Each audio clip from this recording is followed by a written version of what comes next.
बहुत ज्यादा अगली चेहरा है, ये फाइनली हमको दिख रहा है। बहुत ज्यादा सैड न्यूज आई है, तो हमें पहले से ही एक पता था ये इंडियन होगा। स्टूडेंट की यहाँ पर मौत हुई है। नवीन नाम के एक इंडियन स्टूडेंट जो पढ़ रहे थे खरकीव में, अब ये बात कन्फर्म हो चुकी है कि रशियन अटैक की वजह से इन्होंने अपनी जान गंवा दी। ना यहाँ पे मैं ये क्लियर कर दूं, आपको बहुत से आर्टिकल में ये वर्ड दिखेगा शेलिंग, कि जी रशिया की तरफ से बम बरसाए जा रहे थे, और उसी बीच कई यूक्रेन के सिविलियन मारे गए और इंडिया के एक स्टूडेंट भी यहाँ पर मारे गए। मगर जब इनके मित्र से पूछा गया, जो इनके यहाँ पर क्लासमेट थे, जो इनके साथ पढ़ रहे थे यूक्रेन की यूनिवर्सिटी में, इनसे पूछा गया कि इनके दोस्त के साथ क्या हुआ था, तो इन्होंने ये कहा है कि नवीन को गोली मारी गई। ये स्टेटमेंट है श्रीधरन की, जो नवीन के हॉस्टल का दोस्त था। इन्होंने ये कहा कि नवीन को गोली मारी गई 10:30 बजे सुबह, और उस टाइम नवीन बेसिकली एक लाइन में खड़ा था, ग्रोसरी शॉपिंग कर रहा था, बेसिकली कुछ खाने का सामान परचेज कर रहा था किसी दुकान से। अचानक से रशियन आर्मी ने सिविलियंस पर गोली चलानी स्टार्ट कर दी, और उसी में नवीन की डेथ हो गई। नहीं। अब देखिए, जो एग्जैक्ट रीजन है यहाँ पर डेथ का, ये तो किसी को पता नहीं है, मगर ये आज के समय सबको पता है कि रशिया का जो एग्रेशन है, इसकी वजह से कई सिविलियंस यूक्रेन में मारे जाएंगे। और इंडिया के लिए प्रॉब्लम यहाँ पर यह है कि अभी भी हमारे कई हजारों स्टूडेंट्स यूक्रेन में फंसे हैं, और इनमें से कई स्टूडेंट्स आपको मिलेंगे खार्किव में। यहाँ पर आप देख पाओगे, ये यूक्रेन का नक्शा है, ये आप जो एरो देख रहे हो, इस डायरेक्शन में रशियन आर्मी आज के समय आगे बढ़ रही है इन यूक्रेन।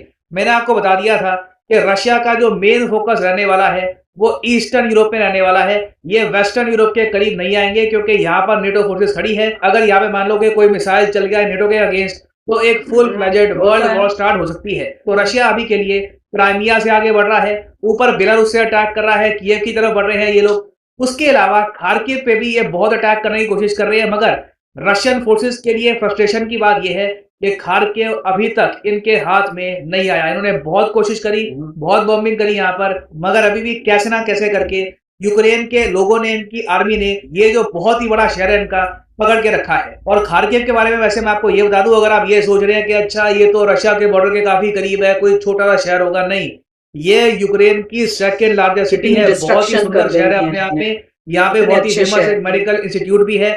इस मेडिकल इंस्टीट्यूट में काफी इंडियन जाते हैं पढ़ने के लिए।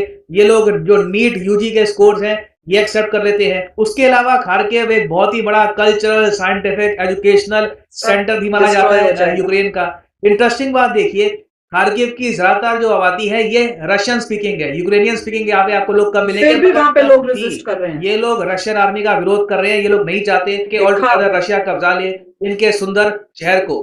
और इंटरेस्टिंग बात देखिए, खार्किव ने पिछले 70 साल से, आज के समय 70 साल से भी ऊपर का टाइम हो चुका है, कोई भी जंग नहीं देखी थी। आखिरी बार खार्किव की बॉम्बिंग हुई थी जब हिटलर ने यूएसएसआर पे अटैक कर दिया था वर्ल्ड वॉर 2 के टाइम में। आपको पता होगा हिटलर की सबसे बड़ी गलती यही थी कि उसने थर्ड राइट पे जरा फोकस कर दिया, यूएसएसआर पे अटैक किया, अटैक फेल हो गया, और उसके बाद नाजी जर्मनी की भी हार हुई वर्ल्ड वॉर 2 में। तो तब से लेकर अब तक पहली बार ये शहर इस लेवल का वॉयलेंस देख रहा है। और मैं इस लेवल का वॉयलेंस यहाँ पर इसलिए कह रहा हूँ क्योंकि रशिया ने अब ओपनली बॉम्बिंग करनी स्टार्ट कर दी है खार्किव की। जो यहाँ पे सरकारी बिल्डिंग्स हैं, जो यहाँ पर सिविलियंस के रहने की जगह है, ओपनली वहां पर रशिया बॉम्बिंग कर रहा है। इनिशियली रशिया कोशिश कर रहा था कि सिर्फ यहाँ पर जो मिलिट्री टारगेट्स हैं इनको अटैक करे, मगर अब रशिया ने अंधी बॉम्बिंग करनी स्टार्ट कर दी है खार्किव की। और यहाँ पे मैं आपको दिखा देता हूँ कि किस तरीके से रशिया अटैक कर रहा है खार्किव को। यहाँ पर आप देख पाएंगे, ये है खार्किव की सरकार के हेडक्वार्टर्स, और कुछ ही घंटों पहले यहाँ पर इस तरीके से बैलिस्टिक मिसाइल से अटैक किया गया। यहाँ पर आप देख पाएंगे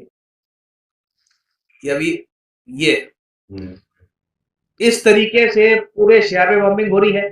और अब मजबूरी में क्या हो रहा है कि इंडियन स्टूडेंट छुपे हुए हैं बंकर्स में। इस तरीके से इंडियन स्टूडेंट्स कोई जो यहाँ पे मिलिट्री बंकर्स हैं वहां पे छुपे हैं, कोशिश कर रहे हैं सर्वाइव करने की।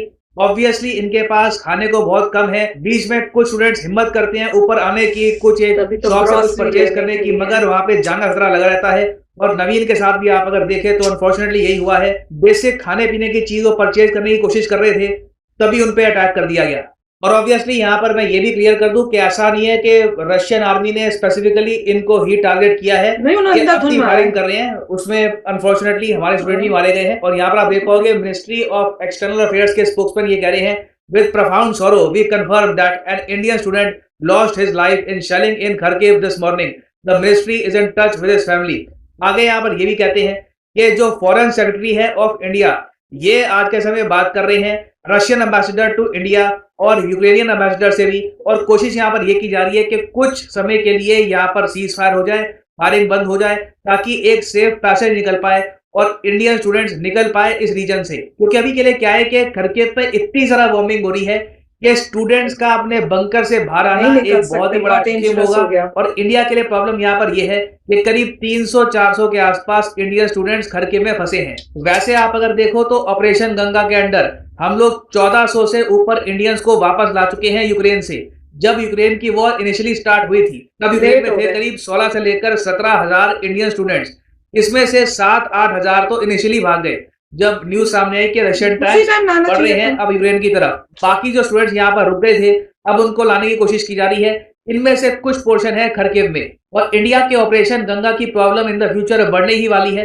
क्योंकि देखिए खरकिव के अलावा आप अगर देखो तो किएव पर भी अटैक होना स्टार्ट हो चुका है। यहाँ पर आप देख पाओगे इंडिया की जो एम्बेसी है इन यूक्रेन, इन्होंने यहाँ पर ये कहा है, एडवाइजरी है टू इंडियंस इन किएव, जल्दी से जल्दी किएव किसी भी तरीके से छोड़ के चले जाइए, चाहे ट्रेन मिले कोई और रास्ता मिले, किएव से जितना हो सके चले जाइए, क्योंकि अब बहुत ही बड़े स्केल पर बैटल होने वाली है किएव पे और डेफिनेटली बॉम्बिंग होगी, यहाँ पर सिविलियंस मारे जाएंगे। एज इंडियंस हमारी प्रायोरिटी यहाँ पर यही होगी कि इंडियन जाने यहाँ पर बच जाएं। एज इंडियंस हमारी कोशिश यहाँ पर यही होगी, प्रायोरिटी सबसे ऊपर यही होगी कि इंडियन नेशनल्स की जान यहाँ पर बच जाए। और इसलिए प्राइम मिनिस्टर ऑफ इंडिया के ऑर्डर के अंडर अब इंडियन एयरफोर्स एक्टिव हो चुकी है। मेरे हिसाब से पहले कर देते सही रहता, मगर अब इंडियन एयरफोर्स ने ऑपरेशन गंगा को ज्वाइन कर लिया है।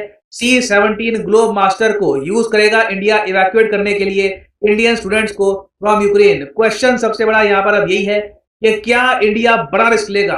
बड़ा रिस्क यहाँ पर यही है कि सीधा यूक्रेन में लैंडिंग करो, वहां से अपने स्टूडेंट्स को वापस लेके आओ इंडिया में। इसमें खतरा ये बना रहेगा कि कोई मिसाइल कहीं का, कोई S-300 का मिसाइल, S-400 का जो मिसाइल है, ये ऐसे ही अगर मान लो उड़ गया और इस ट्रांसपोर्ट एयरक्राफ्ट को हिट कर दिया, तब हम क्या करेंगे। तो रिस्क बहुत बड़ा है। देखना यहाँ पर ये होगा कि ये जो प्लेन्स है लैंड कहाँ पर करेंगे, क्या ये पोलैंड में लैंड करेंगे, यूक्रेन में लैंड करेंगे। This will be very